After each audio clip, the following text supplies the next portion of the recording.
आज का हमारा टॉपिक है क्लास 9 सीबीएसई का। ठीक है, तो इससे पहले एक्सरसाइज 2.2 पढ़ा चुके थे। 2.3 एक्सरसाइज है एनसीईआरटी की। Student has ₹500 in her saving bank account. Student has 500 in her saving bank account. कोई स्टूडेंट है, उसके बैंक अकाउंट में, यानी जो सेविंग बैंक अकाउंट को मतलब जनरली सेविंग बैंक अकाउंट होता है, जिसे पैसा जमा करते हैं, बचाते हैं हम लोग। She gets ₹150 every month as a pocket money. उसको हर महीने, एवरी मंथ मतलब हर महीने, ₹150 क्या मिलता है? पॉकेट मनी मिलता है। ठीक है। स्टूडेंट हैज ₹500, उसके अकाउंट में पहले से ₹500 हैं, उसको ₹150 हर महीने पॉकेट मनी मिलता है। How much money will she have eight the end of every month from the second month onwards. Find a linear expression to represent the amount she will have in the nth month। मतलब क्या हुआ? ये question थोड़ा सा आपको अटपटा लग रहा होगा इसकी लैंग्वेज से, लेकिन फिर से पढ़ना पड़ेगा तब समझ में आएगा। ठीक है। A student has 500 in her saving bank account. She gets ₹150 every month as pocket money। उसको ₹150 हर महीने पॉकेट मनी के फॉर्म में मिलते हैं। How much money will she have at the end of every month? How much money will she have at the end of every month from the second month onwards? देखिए, इस question में एक बहुत बड़ी fault है। ठीक है, क्या फॉल्ट है, उसको कैसे हम लोग ठीक करेंगे, कैसे समझेंगे, वो समझिए। सबसे पहली बात कहा गया उसके अकाउंट में ₹500 है। यहां तक इस बात में कोई प्रॉब्लम नहीं है। ये आपका एक सेविंग बैंक अकाउंट है। ठीक है, इसमें आपने ₹500 जमा कर रखे हैं, नो प्रॉब्लम। आपको पॉकेट मनी घर से मिलती है, पापा मम्मी देंगे, कोई बड़ा भाई बहन देगा। ठीक है, उसने आपको 150 दिया पहले महीने, हर महीने मिल रहा है आपको 150। लेकिन ये 150 कोई पूरे पूरे खर्च कर सकता है या पूरे पूरे सेव कर सकता है। बाई चांस आप समझिए, आप अज्यूम करिए आपको ₹150 मिले। इन्होंने कहा ना, she gets 150 every month as a pocket money, full stop. ₹150 मुझे मिले। अब उसके बाद से कोई इंफॉर्मेशन नहीं है इस ₹150 का मैंने क्या किया, मैंने खर्च किए पूरे पूरे या आधे या कुछ, इसके बारे में कोई इन्फो नहीं। और फिर ये पैसा मैंने बैंक में जमा भी किया कि नहीं, इसके बारे में कोई इन्फॉर्मेशन नहीं। इस पूरे क्वेश्चन में नहीं information. How much money will she have eight the end of every month from the second month onwards. यानी कि दूसरे महीने के बाद, दूसरे महीने शुरू करें यानी यहां से उसके लास्ट में कितना पैसा होगा। ठीक, इसमें ये कहीं पता है कि इसमें 500 में ये पैसा जमा करेंगे बैंक में? नहीं। इससे क्या लेना देना, कोई इंफॉर्मेशन है? क्वेश्चन स्लिप कर। ठीक है, तो अब यहाँ पे एक अजम्पशन लेके चलेंगे कि ये सारे सारे जो पॉकेट मनी है, ये अजम्पशन है। अब सुनना, सिर्फ ये हमारा अजम्पशन है कि ये पैसे इस बैंक में हम जमा कर रहे हैं विदाउट, इसमें इंफॉर्मेशन कोई नहीं है। ऑल्दो ये क्वेश्चन में एरर है, गलती है।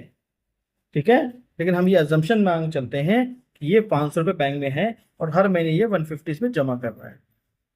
ठीक, तो सबसे पहले स्टार्टिंग में कितना पैसा था? 500। अब यहाँ पे मैं ऐसे लिखूंगा मंथ। हाँ, अब यहाँ पे एक टेबल बना लें हम लोग। जैसे हमने कहा यहाँ पे फर्स्ट मंथ है, ये फर्स्ट मंथ है। ठीक, या ऐसे समझ लें, मंथ यहाँ लिख लें।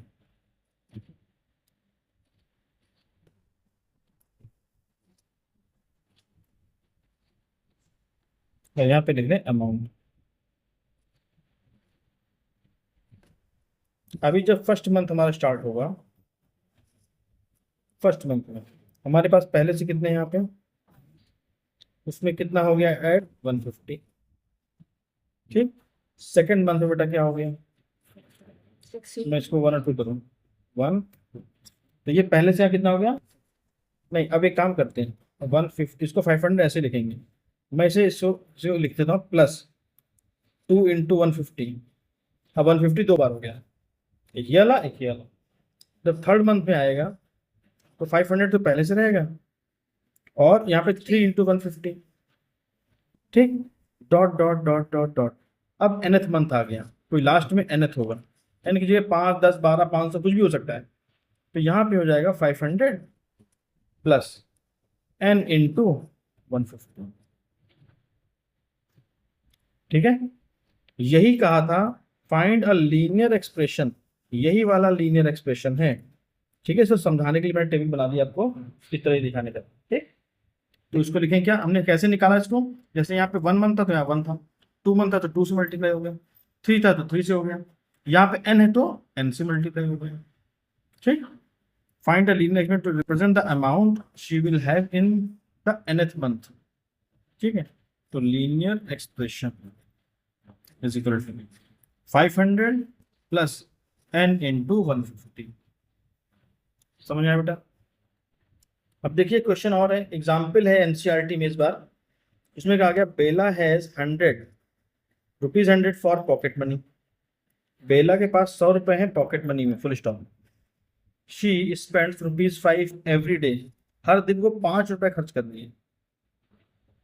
After how many days will she be left with ₹40, कितने दिन बाद उसके पास 40 रुपए बचेंगे, ये बताना है। कितने दिन बाद उसके पास 40 रुपए बचेंगे।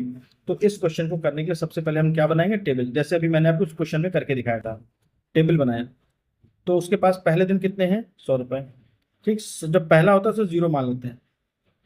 अगले दिन क्या होगा, नेक्स्ट डे, वो 5 रुपए खर्च कर देगी। क्लियर, 100 में से 5, यहाँ पे 1 क्यों लिखा है, क्योंकि क्योंकि ये पहले दिन है तो इसलिए 1। दूसरा दिन होगा तो 100 में से तो 2 इंटू 5 कर देगी वो खर्च। जब थर्ड डे आएगा तो 100 में से 3 इंटू 5 खर्च कर देगी। इतना ये खर्च करती जा रही है, तो कितना बचेगा, पहली बार दिन जब खर्च किया तो 95 बचा, अगली बार 90 बचा, फिर 85, फिर 80। तो ये एक पैटर्न, ये क्या है, पैटर्न। अब मान लेते हैं इसके आगे nth होगा, डॉट डॉट डॉट n आ गया यहाँ, नंबर ऑफ डे n। मुझे मालूम नहीं कितने दिन पे ये पैसा खर्च हो जाएगा, ये मुझे नहीं पता है। ठीक, हमने उस दिन को मान लिया, जैसे 4 था, 4th डे में से nth डे है, कोई वैल्यू होगी कोई, तो उस पर कितना पैसा बचना चाहिए, 40। उसका एक्सप्रेशन क्या होगा, उसका एक्सप्रेशन समझो। हाँ, उसका एक्सप्रेशन होगा 100 माइनस, मैं यहाँ पे इसकी जगह यहाँ पे लिख रहा हूँ पैटर्न, 100 माइनस n इंटू 5 और इज इक्वल टू, जैसे यहाँ इज इक्वल टू लगा ना सब में, देखो सब इज इक्वल टू ना, इज इक्वल टू कितना होना चाहिए बेटा, 40 होना चाहिए। अब इस एक्सप्रेशन को सॉल्व करेंगे और n की वैल्यू निकाल लेंगे। ठीक है, देखिए ध्यान से सॉल्व कैसे करते हैं इजी तरीके से। ये n minus 5, n into 5 minus का है, इसको उधर शिफ्ट कर देंगे, 40 को उधर ले आएंगे। अगला स्टेप मैं यहाँ बगल में लिख रहा हूँ, 100 minus 40 is equal to n into 5। 100 में से 40 माइनस होगा बेटा कितना आएगा, 60 आ जाएगा। ये 5 इंटू में था, हटेगा तो कहाँ चला जाएगा, डिवाइड में, कितना आएगा 12। या इसको सॉल्व करेंगे, n की वैल्यू आ गई 12, यानी कि जो 12 दिन होगा 12th डे पे इसके पास 40 रुपीज बचेंगे। ठीक, पूछा क्या है, after how many days after 12th days is the answer. Clear, समझ में आ गया। नेक्स्ट क्वेश्चन नंबर 2 है, रैली स्टार्ट्स विद 120 मेंबर्स। ये रैली है, स्टार्ट होती है 120 मेंबर इसमें है पहले से। ईच आर, हर घंटे पर 9 members drop out of this group, of the group, यानी 9 मेंबर उस रैली को छोड़ करके चले जाते हैं। ड्रॉप आउट मतलब लेफ्ट, ठीक है, वो चले गए। How many member will remain after 1 2 3 hour, dot dot hour, find the linear expression to represent the number of members at the end of nth hour. ठीक है, बिल्कुल वैसे हम टेबल बनाएंगे सबसे पहले। ठीक, तो टेबल बना लिया हमने, फिर से स्टार्ट करते हैं। ई चार, यहाँ पे देखो क्या है, rally start with 120 member. Starting में जब स्टार्ट होता है तो सबसे पहले उसको 0 लिख देते हैं। ठीक है, यहाँ पे क्या है, मेंबर्स कितने हैं, यहाँ पे मेंबर डाल दिया। कितने मेंबर्स हैं, पहले 120 स्टार्टिंग में, स्टार्टिंग को बोलते हैं 0। फिर जब 1 आवर हो गया, एवनी ईच आवर, ईच आवर मतलब हर घंटे 1 आवर हो गया। ठीक, 2 आवर हो गया, 3 आवर हो गया। ठीक है, उसके बाद डॉट डॉट करते करते करते लास्ट में एन आर हो गया। एन आर वाले के लिए मैं इसको हटा देता हूँ, ये हो गया हमारा एन आर। डॉट डॉट करते एनथ आ गया, एनथ आर। ठीक है, यहाँ पे क्या था हमारा, ई चार आर है बस। ठीक, 0 आवर पे 120 मेंबर्स, 1 आवर पे कितने हो गए? 1 hour 1 आवर पे 9 मेंबर ड्रॉप आउट हो जाते हैं, तो 120 माइनस 1 इंटू 9 जो कुछ आएगा इज इक्वल टू करके लिख देंगे।